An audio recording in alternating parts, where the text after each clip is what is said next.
ভাই ভাই আপনি এখানে কি করছেন? এখানে ওলের জমিতে রায়ের বিছন ছিটিয়েছি, ভুঁই ফুরিয়ে দিয়েছি। ও, রায়ের বিছন ছিটিয়েছেন, দিয়ে সেই উপরকার মাটিটা ভেঙে দিচ্ছেন। এটা ওলের জমি না ভাই? রায় খুব ভালো হয়। ওলের জমিতে রায় খুব ভালো হয় না ভাই?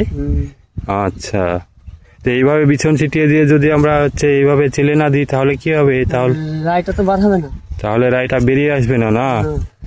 আচ্ছা, পরবর্তীতে এতে কি দিতে হবে? সেচ সার সবকিছু দিতে হবে ভাই? যেরকম এমনি ফাঁকা জমিতে হয়। ও, ফাঁকা জমিতে যে সমস্ত সেচ সার পরিচর্যা করতে হয় সেই সমস্ত পরিচর্যা করতে হবে। ওলের ক্ষতি হবে না কোনো? না না, মাটির তলায় ওল রয়েছে না?